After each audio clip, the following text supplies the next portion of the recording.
Bismillahirrahmanirrahim. Fa'atahumullahu thawabad dunya wa husna thawabil akhirah. Wallahu yuhibbul muhsinin. Kerana itu, Allah memberikan mereka ganjaran pahala di dunia dan pahala yang sebaik-baiknya di akhirat. Dan Allah menyukai orang yang berbuat kebaikan. Bismillahirrahmanirrahim. Assalamualaikum warahmatullahi wabarakatuh dan juga selamat datang kepada semua pendengar podcast UiTM Sabah. Okey, terlebih dahulu saya ingin mengucapkan selamat datang ke rancangan Wacana Auraudah edisi Ramadan Mubarak dan juga menerusi laman sesawang YouTube UiTM Sabah Channel. Okey, alhamdulillah kita dipertemukan sekali lagi di dalam bulan Ramadan yang penuh barakah, yang penuh indah ini, dan juga saya ingin mengucapkan terima kasih kepada unit Al-Ehwal Islam UiTM Cawangan Sabah atas jemputan saya sebagai hos jemputan, dan juga saya memperkenalkan diri saya Muhammad Zafri Anaki bin Zaimi, merangkumi sebagai Majlis Perwakilan Pelajar UiTM Cawangan Sabah sesi 2025, merangkap sebagai Esko Belia Sukan dan juga Kebudayaan. Bersama dengan kita, tidak asing tidak bukan di dalam UiTM ni, seorang tokoh dan juga figura yang hebat dalam UiTM ni. Beliau sudah berpengalaman di dalam UiTM hampir dekat 20 dekad. Jadi saya memperkenalkan iaitu Dr. Salmiwati binti Osman atau lebih dikenali sebagai Dr. Sally. Jadi Doktor, apa khabar? Selamat datang ke edisi kali ini. Doktor sihat? Sihat, Alhamdulillah Zack. Sihat. Zack macam mana, sihat? Alhamdulillah sihat juga Doktor. Saya baru habis final exam tadi Doktor. Bagus tu. Okey, jadi Doktor, saya ingin bertanya dengan Doktor lah tentang sedikit, mungkin Doktor sebelum kita bergerak ke soalan, Doktor ada sedikit kata-kata untuk ni. Okey. Terlebih dahulu saya ingin mengucapkan ribuan terima kasih pada Zack dan juga tim beliau kerana sudi menyemput saya ke rancangan podcast Wacana Auraudah yang terbitan oleh pihak Jabatan Agama Unit Ahwal Agama UiTM Sabah dan juga dengan kerjasama pihak PITAR UiTM Cawangan Sabah. Ini merupakan pertama kalilah saya menyertai Wacana Auraudah ni, dan semoga apa yang kita dapat berkongsi pada hari ini dapat dipanaskan oleh kepada semua warga kerja UiTM Sabah. Okey. Okey Doktor, sebelum kita bergerak ke soalan yang pertama Doktor, Doktor tahukah apa tajuk kita pada edisi kali ini?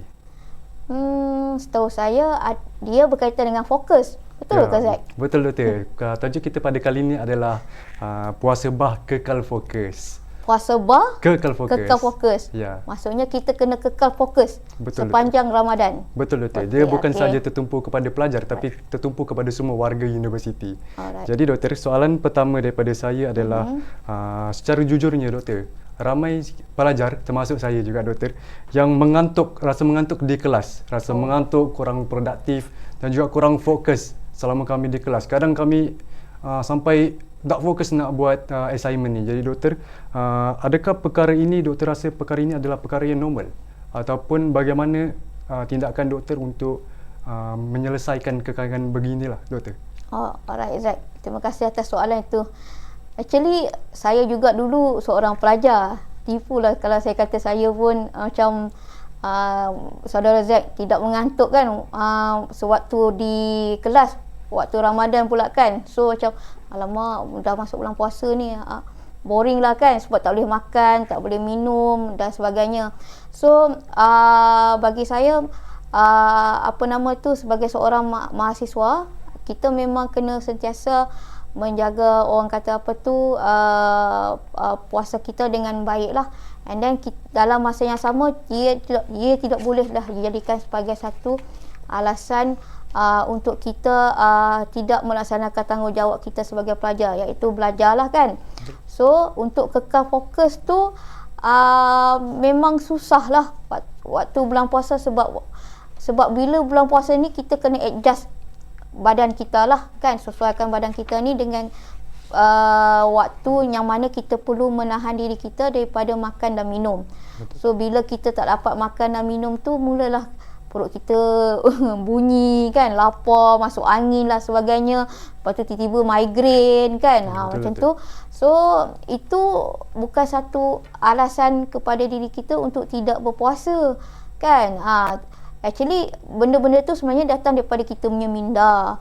Kalau minda kita, apa tu orang kata, sudah kita setting awal, so perkara-perkara seperti ini saya rasa tidak akan menjadi satu isu lah kepada mahasiswa itu. So bagi saya, sebab saya dulu pun pelajar juga, sebenarnya bulan puasa ni adalah satu bulan yang sentiasa dinanti-nantikan oleh kami. Satu, yang perkara yang pertama yang kita nantikan sebab kita dapat makan sedap lah kan. Dua, kita dapat makan percuma. Makan percuma ni maknanya dapat pergi masjid dan buka puasa dengan rakan-rakan kan. Tapi yang ketiga ni, dia sebagai satu ganjaran kepada kita lah apabila kita penat untuk belajar pada bulan puasa ni. Ganjarannya kita dapat berbuka puasa dengan rakan-rakan lah. So maksudnya di sini kita apapun minda kita kena kawal dengan baik. Maknanya kita memang kena mengatakan yang okey, sekarang ni bulan puasa. So ada beberapa perkara yang badan kita perlu disesuaikan keadaan tu dengan keadaan bulan tersebut. So saya rasa setiap mahasiswa tidak perlulah menjadikan ia satu alasan supaya kita tidak kita tidak dapat bukan tidak dapat, maksudnya tidak menafikan, bukan tidak mengerjakan pengajian kita dengan baik pada bulan puasa lah. Untuk kekal fokus itu. Betul, Izzat. Okay, terima kasih atas pandangan doktor tadi. Saya rasa kalau kita lihat di Semenanjung, mereka berbuka puasanya biasanya pada pukul 7.30 malam. Tapi kalau di Sabah ni berbeza doktor. Kalau tengok di Sabah ni kan orang berbuka lebih awal sejam. Yang itu pada 6.30 petang. Jadi kan doktor, kalau di sini kita lihat biasanya student ni atau pelajar ni biasanya susah mau bangun. Bukan susah mau bangun. Orang biasanya lepas sahur akan tidur balik. Ataupun kadang tengah hari dah terlelap. Kadang ada yang dari pagi lepas sahur diorang tidur sampai tengah hari. Jadi macam mana doktor daripada perkara begini, kekakan begini, doktor nak latih mereka supaya supaya latihan disiplin ni bermanfaat untuk pelajar, yang bagus untuk pelajar doktor. Jadi macam mana doktor? Okey. Mencabar tu soalan si Zack ni. Untuk menahan diri daripada tidur sebab tidur ni memang satu yang nikmat lah bagi saya kan. Betul. Okey Zack. Ini berdasarkan pengalaman saya lah. Sebab saya dulu pun pelajar juga kan, sebelum bekerja dan sebagainya.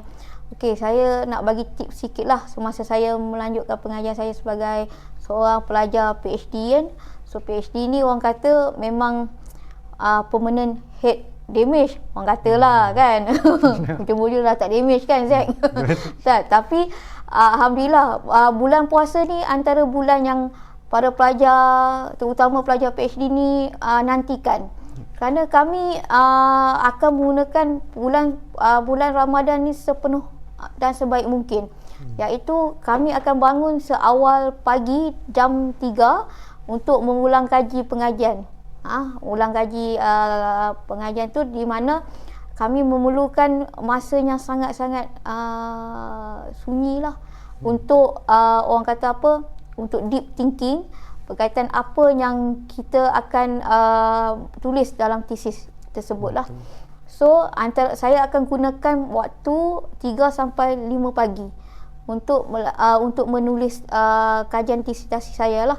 So tesis saya tu sebab apabila pukul 3 hingga 5 pagi ni saya dapati memang satu masa yang amat ajaib, nak kata ajaib pun ya juga, sebab memang tiada suara apa pun. Cubalah bangun pukul 3 pagi dan merasai pengalaman yang luar biasa.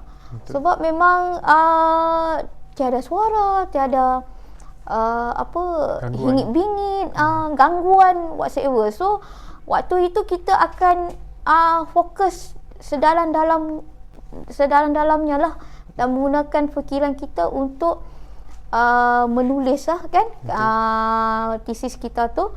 Dan selepas menulis dalam masa 2 jam tu, saya akan sempurnakanlah untuk sahur.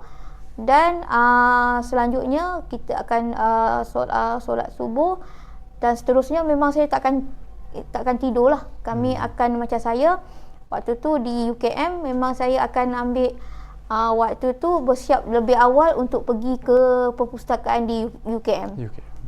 So saya rasa para pelajar yang dalam pengajian sekarang dah tengah study kan, gunalah Ramadan ini sebaik mungkin untuk melaksanakan sebarang jenis tugasan lah kan, sebab memang sangat berkesan dan dia berhasil terhadap diri saya lah.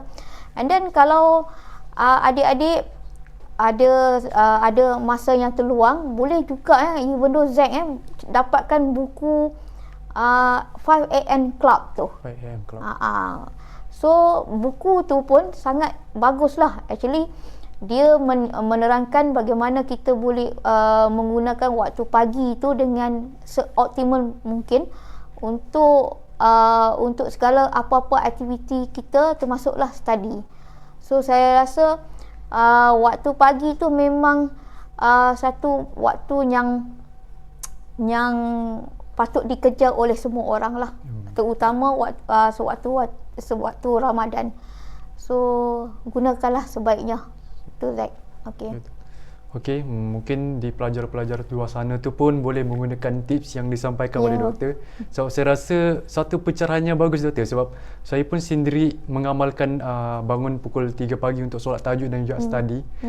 Kadang sebelum final exam dan juga test lah, saya akan biasa bangun pukul 3 ke 5 pagi untuk study dan solat subuh, seterusnya ke Dewan untuk menjawab exam. Dan memang tak dinafikan doktor, saya rasa memang ajaib tu doktor, sebab dia macam lain feel lain kan? feel je doktor. Kalau tak buat tu tak dapatlah rasa kan. Ya, betul. Patutnya kena buat lah kan, betul tak Zack? Betul doktor, sangat betul. Feel, macam mana kita nak cerita feel dia tu, hanya orang yang lalui saja kan Zack. Sangat ajaib, sebab orang panggil senang menghafal, ilmu sangat masuk. Jadi kan doktor, sebelum saya bergerak ke soalan ketiga doktor, mungkin di pelajar-pelajar ataupun warga universiti di luar sana tertanya-tanya di manakah mereka boleh dapatkan buku 5 O'Clock AM tu doktor? Kalau buku tu boleh dapat di library, di perpustakaan di UiTM Sabah tu, saya rasa ada buku tu. Dan kalau tiada pun kita boleh beli di Shopee. Sebab buku tu memang agak famous dan sering dibaca oleh semua yang ingin berjaya lah. Saya rasa yang ramai yang berjaya tu dah bacalah buku Robin Sharma tu. So nanti Zack kalau lepas ni boleh start baca kenapa buku tu menjadi antara satu buah buku yang terlaris jugalah penjualannya. Okey, jadi pelajar-pelajar di luar sana, warga universiti, jangan lupa untuk membeli buku itu dan amalkan bangun di pagi hari lah. Jadi doktor, kita bergerak ke soalan yang ketiga, iaitu boleh kongsikan beberapa strategi praktikal untuk warga universiti kekal fokus dan produktif ketika berpuasa doktor. Sebab kita lihat kan kadang warga universiti ni dah sampai ke petang tengah hari, diorang dah start low, diorang dah start penat, mengantuk. Jadi macam mana doktor punya nasihat untuk kekal aktif, kekal produktif lah di tengah hari dan di waktu-waktu hektik doktor? Okey, bagus soalan tu Zack. Sebab okey, untuk bulan puasa ni nasihat saya lah, kalau yang berat-berat tu kita buatlah waktu pagi. Kan, kita selesaikanlah. Macam tadi kita cakap, waktu pagi tu digunakan untuk kerja-kerja tugasan yang perlukan pemikiran kan, untuk perlukan fikiran dan juga penulisan. So yang mana yang rasa berat, tugasan yang berat seperti nak melaksanakan kertas kerja kan, ataupun mesyuarat yang memerlukan pembincangan yang detail, apa semua tu perlu dilaksanakan waktu pagi.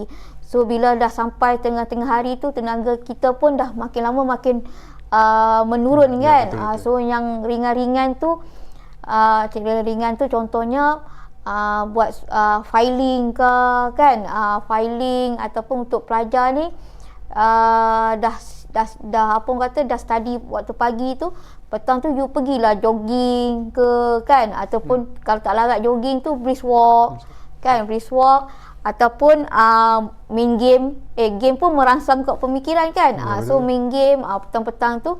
So tak adalah masa tu kita macam kata membazir begitu saja. So ada benda yang kita boleh diisikan.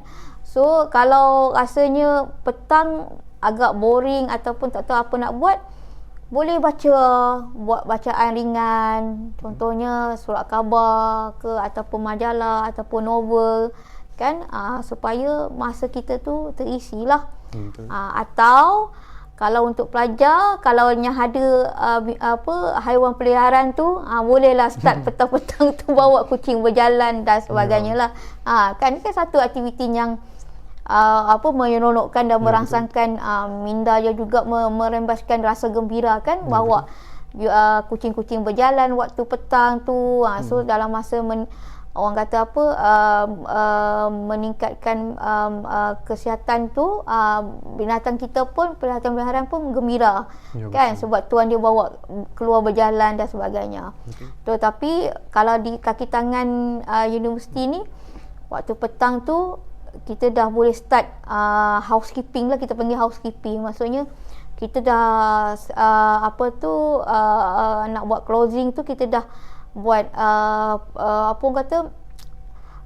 filing ke kan, and then kita dah buat itinerary untuk tomorrow punya job, untuk tugasan besok tu kita dah boleh rancang. So supaya kita dapat selesaikan tugasan pada hari ini dengan baik lah, dan menanti hari esoknya dengan baik jugalah.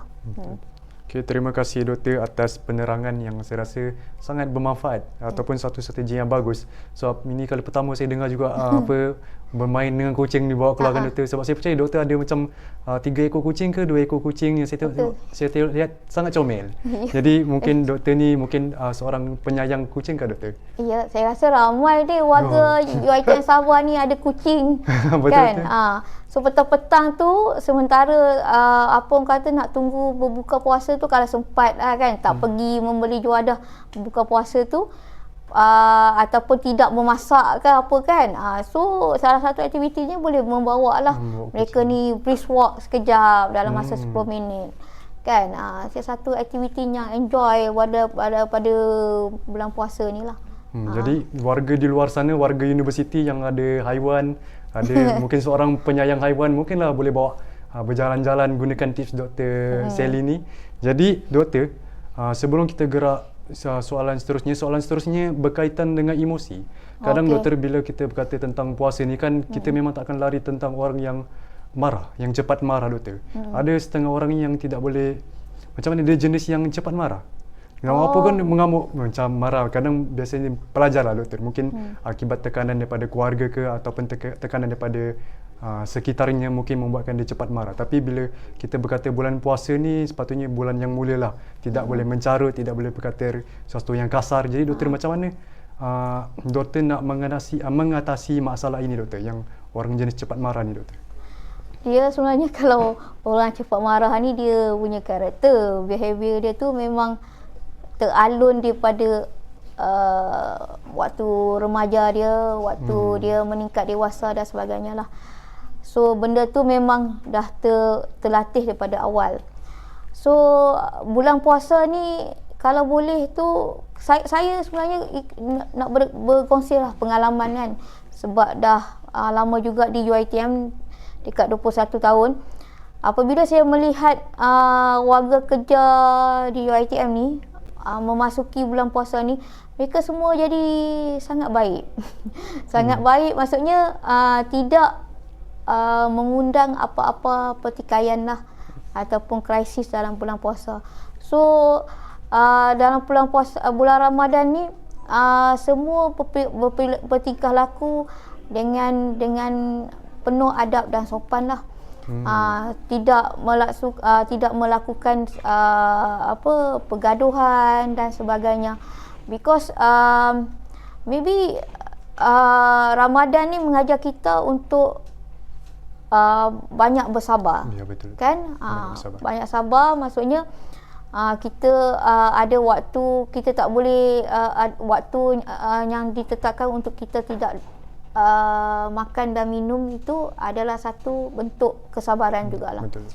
So saya rasa kesabaran itu bukan hanya perlu diterapkan dalam bulan Ramadan saja, tetapi setelah habis Ramadan tu perkara itu perlu dibawa sehingga ke penghujung 365 hari tu. Maknanya jikalau beliau mempunyai amarah yang sangat tinggi kan, so mungkin bulan Ramadan ni boleh melatih individu itu mengawal amarah beliau lah, untuk diturunkan ataupun ditihadkan pada satu-satu tahap yang sepatutnya lah.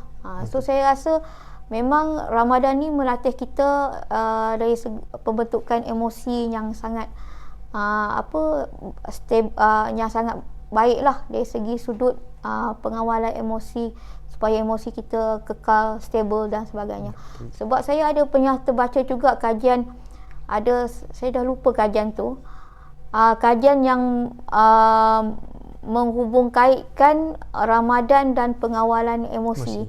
Maksudnya kan memang ada sekolah-sekolah di barat tu mereka mengaji, membuat kajian berkaitan dengan bulan Ramadan ni dan juga pengawalan emosi individu dalam bulan Ramadan. So memang ada ada kaitan. So actually it's very good research lah, which saya lupa dapatan kajian tu, tapi nanti kalau saya dapat, nanti saya boleh berkongsi lebih lanjut. Tapi memang Ramadan antara bulan yang dapat mengawal memberi kita satu bulan yang baik untuk memberi kita, supaya dapat mengajar kita mengawal emosi kita daripada melakukan perkara-perkara yang tidak baik lah. Betul Doktor. Salah satu nasihat yang bagus juga Doktor, sebab bila kita bercakap bulan Ramadan ni, kadang mereka yang ada amarah yang tinggi ni, kadang setiap malam kita ada orang panggil program khatamkan, iaitu mengaji Al-Quran. Mungkin pada masa yang sama tu boleh melembutkan hati mereka untuk daripada menjadi orang amarah yang tinggi mungkin ke amarah yang rendah, jadi kurang amarah. Jadi saya rasa bulan Ramadan ni sangat suci, sangat mulia dan sangat bagus yang biasanya pelajari tidak nampak. Tapi sebenarnya banyak manfaatnya Doktor. Jadi Doktor, sebelum kita gerak ke soalan terakhir, saya ada satu persoalan Doktor. Persoalan saya sebenarnya ini ringkas saja Doktor. Apa tu Zaid? Bercakap tentang emosi ni kan Doktor. Kadang pelajar ni bila bukan di bulan Ramadan ni pun emosi Doktor. Jadi Doktor, mungkin Doktor ada pesanan hikmat khas mungkin kepada pelajar-pelajar yang emosi, kadang buat assignment ni emosi, mau dekat exam pun emosi. Jadi Doktor, macam mana Doktor kalau pandangan Doktor? Kalau nak dekat exam tu memang selalulah emosi. Kalau awak tak study macam mana kan? Betul. So memang kena study lah kan. So benda-benda yang soalan tu dia agak susah juga sebenarnya. It depend, nak kata saya nak bagi jawapan untuk semua orang tu agak sukar. Because dia bergantung pada individu itu, macam mana dia mengawal emosi dan kesihatan mental mereka lah. Kalau individu tu dia tahu macam mana mengendalikan masa dengan baik sebelum nak memasuki peperiksaan dan sebagainya, dia telah melaksanakan ulang kaji tu lebih awal, so dia tak adalah nervous kan. So benda tu dah kurang dah, dia punya mental health dia tu dah kurang tertekan dan sebagainya. Tapi kalau ada yang orang kata buat satu study tu sambil lewa saja, of course lah nanti dia nervous kan, dan cepat panik dan tiba-tiba jadi histeria dan sebagainya kan. So bagi saya, para pelajar dan jugalah kaki tangan universiti perlu pandailah olah masa tu dengan baik kan.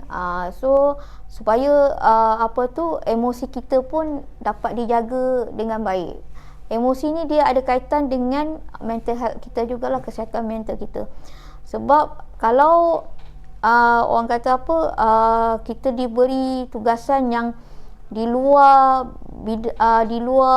bidang kemampuan itu satu, duanya memberi tugasan yang terlampau-lampau banyak dalam satu masa, dia memang akan membuatkan seorang itu cepat teremosi dan juga menyebabkan kesihatan mental dia itu akan terjejas.